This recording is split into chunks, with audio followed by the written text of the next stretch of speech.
A Europa tem caminhos antigos, eu estava passando pelos caminhos antigos, não pelas rodovias modernas. Eu estava super empolgado porque eu estava vendo as características do cicloturismo. Você não precisa dar a volta ao mundo para você entender as características do cicloturismo. Você vai sentir em poucos quilômetros. Na primeira noite, assim, você já vai perceber. Bem-vindos ao nosso canal Olinto Cicloturismo. Nesse vídeo, o Olinto vai contar pra gente como foi o começo da viagem de volta ao mundo, que está descrita no segundo capítulo desse livro, no Guidão da Liberdade. Esse vídeo faz parte da comemoração de 25 anos da volta ao mundo e do lançamento da 5ª edição do livro no Guidão da Liberdade. E por isso a gente fez uma série de promoções que estão lá no nosso site.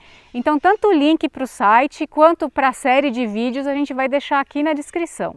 Olinto, conta pra gente qual que foi o circuito que você pedalou nessa parte da viagem. Para quem está acompanhando a série, já viu que lá no primeiro capítulo muita coisa aconteceu e eu acabei virando totalmente o circuito da viagem, né? Então eu saí de Madrid e fui para Lisboa, eu tinha alguns contatos lá. De Lisboa eu fui subindo para o norte e acabei fazendo uma coisa que pouca gente sabia na época lá, que é pegar o caminho português de Santiago. Depois eu fui tentando fazer o caminho de Santiago ao contrário, fui indo em direção aos Pirineus e fiz um pouco dos Pirineus, depois estava indo em direção aos Alpes. E como você se sentiu nessa primeira parte, assim, de montar na bicicleta e sair pedalando? Acho que a alegria foi cada vez mais intensa, assim. Eu tinha uma visão de que os países da Europa eram tudo cheio de fábrica, tudo cheio de casa, tudo cheio de gente. E não foi bem a verdade. Eu já conversei com um cara no posto assim, né? E ele falou, não, se você quiser, você podia acampar aqui, sei lá o quê. 50 km depois de Madrid, eu já achei um lugar tranquilo para acampar. A gente acampava nessa época com vela, porque isso aqui, ó, era um negócio super moderno que pouca gente comprava isso aqui. Era uma lâmpada de cabeça, ó. Ela fica aqui, né? Tem um laço que ficou tudo zoado. Era exatamente essa lâmpada aqui. Aqui você vai ver o local para colocar 4 pilhas, né?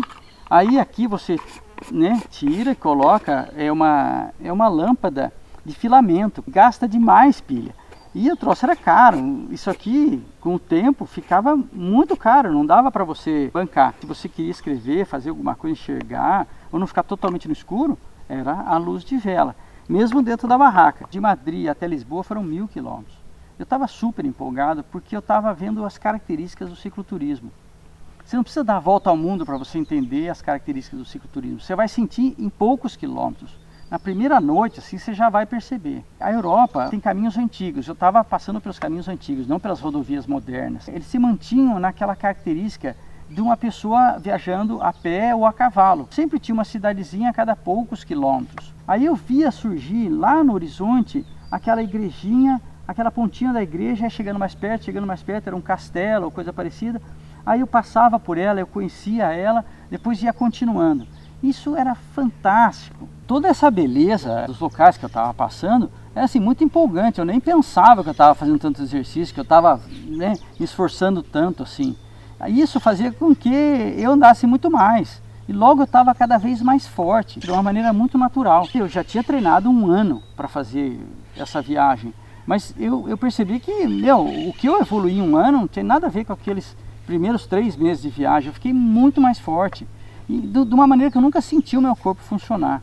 Então essa característica foi muito marcante. Junto com esses monte de cidadezinha pequenininha que eu passava, o que acontecia? Eu nunca tinha ouvido falar naquelas cidades, não eram as cidades famosas.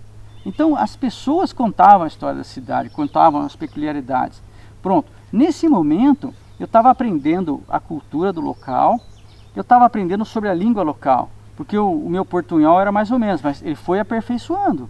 E a cada pessoa que parava e perguntava de onde que eu vinha e tudo mais, bom, isso foi ficando cada vez mais interessante, que eu fui travando cada vez mais contato com as pessoas, aprendendo com elas e aprendendo sobre a região. Aprendia absurdamente sobre, assim, potencializava toda aquela viagem. Eu fui percebendo que realmente eu podia acampar. Eu ia acampando, pedia lugar para acampar, eu achava lugar abandonado, achava alguma coisa assim, então eu estava acampando e fazendo minha própria comida. E isso deixava a viagem super barata. O que eu imaginava que eu ia gastar, de acordo com as informações que as pessoas tinham passado da Europa, não tinha nada a ver. Eu gastava muito menos, porque transporte não estava gastando e com comida eu estava fazendo minha própria comida ali, né, no fogareiro. E era verão, a Espanha tem muita fruta, tem muita coisa assim fresca, de qualidade, né? Então eu estava passando bem e economizando absurdamente. Mas eu acho que a característica assim mais impactante e que foi uma surpresa para mim aconteceu num fato logo depois que eu saí de Lisboa. Eu não estava já indo para o norte, para Santiago de Compostela. Na época eu levava só um radinho AM, FM. Estava uma entrevista com um padre peregrino e estava falando justamente sobre Santiago de Compostela. Lembra que, tinha pouca informação sobre Santiago, eu conhecia muito pouquinho, além do livro do Paulo Coelho, né? Ele começa a falar umas coisas interessantes de que no caminho de Santiago você só pode ir para usar dos albergues e tudo mais se você estiver fazendo o caminho a pé, de bicicleta ou a cavalo. São formas que trazem um sacrifício. O sacrifício do caminho é o mesmo sacrifício da tua evolução espiritual. E isso foi assim bastante marcante nesse ponto da viagem, que eu percebi que eu estava fazendo uma viagem externa, mas eu estava fazendo uma viagem interna também. E essa viagem estava sendo absurdamente interessante. Eu estava conhecendo a mim mesmo, diante daquelas novas culturas e tudo mais. E eu acabei me propondo a fazer uma viagem de bicicleta nesses moldes. Foi como se fosse uma peregrinação, como se fosse um grande aprendizado, uma grande viagem interna e externa. Foi super emocionante, eu acabei chorando e tudo mais. Do nada, eu estava sentado num lugar qualquer, na beira de um bebedouro, assim. E foi marcante, porque esse estilo de viagem, que você não está procurando ir lá para as baladas e entretenimento, eu queria aprendizado, afinal de contas, isso marcou todo o estilo da viagem de volta ao mundo, dali para frente. Foi impressionante mesmo. Nesse caminho para o norte, eu fui indo pelo interior porque eu queria passar na casa dos meus parentes, os primos do meu avô. Ele veio de Portugal, novinho, com 12 anos, né? E foi uma experiência quase que antropológica, assim. Eles viviam perto de um parque nacional, então eles viviam nos moldes que sempre viveram. A eletricidade chegou faz pouco tempo. Então é como se eu voltasse a ter a vida que o meu avô teve quando assim morava lá. Eu trabalhei com eles, eu fiquei uma semana lá com eles, me trataram super bem, foi muito gostoso, justamente por causa disso, né, que era perto do Parque Nacional e se manteve toda a cultura. Aí depois eu acabei chegando em Santiago, já bem no dia de Santiago de Compostela mesmo, e era bem no dia 25, que é considerado o Ano Santo, tinha um monte de festividade, fogos de artifício, um monte de coisa. Foi outra emoção muito interessante, né, assim, foi um acaso mesmo, né. E na prática, como que foi então o caminho de Santiago naquela época? Acho que, eu não sei se foi depois do livro do Paulo Coelho, que foi para tudo quanto era país do mundo e tudo mais, um monte de gente foi fazer o caminho de Santiago, aquele troço virou um tropeiro de gente, assim. Acho que era porque era Ano Santo também. Então tinha muita gente no caminho de Santiago. Então isso aí foi meio que tolhindo aquela beleza toda. Como eu fiz o caminho português, que na época ninguém nem falava de caminho português, não tinha sinalização, não tinha nada. Não era um caminho português, era um caminho vindo de Portugal, né? Toda a magia foi nesse caminho, até a chegada em Santiago. Quando eu saí de Santiago, eu fui tentar fazer ele ao contrário, depois acabei percebendo que não dava. Depois estava tudo cheio de gente, era muito interessante, é muito interessante o caminho de Santiago. Mas você tem que tentar pegar uma época que vai pouca gente, porque senão é muito crowd, assim, muita gente, muito barulho, muita patota, umas coisas assim. Acabou que esse negócio dessa viagem interna e tal, eu fui meio que saindo dessas coisas. E eu depois de 100 km lá em Lyon, eu percebi que eu não ia fazer ao contrário, não ia dar certo.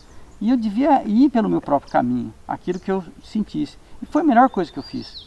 Eu fiz um desvio rumo a um lugar, assim, uma região chamada Picos da Europa. Que mesmo o europeu, no geral, não conhece. O espanhol, claro que conhece, né? Porque lá está Covadonga, o primeiro parque nacional espanhol. E é lá que termina as provas do Tour, né, do Giro de Espanha, né? Por quê? Porque lá é bonito pra caramba e tem subida super íngreme. E eu fui fazendo esses negócios aí, né? E aí eu fui continuando, País Basco, Mar da Cantábria, né? E os Pirineus, aí fui no meu próprio caminho mesmo. Acabei deixando um pouco essa coisa de caminho de Santiago que eu senti antes de chegar na cidade de verdade, né? Dessa etapa toda, que é super grande, super importante, né, que é logo o princípio, eu fui percebendo que os desafios foram aumentando de forma gradativa. E nesse sentido, o caminho acabou me ensinando lentamente o que eu tinha que aprender. Quando eu passei, né, pelo interior de Portugal e fui até a Serra da Estrela, eu cheguei a 1999 metros de altitude. Então já comecei a aprender como que é vencer grandes subidas.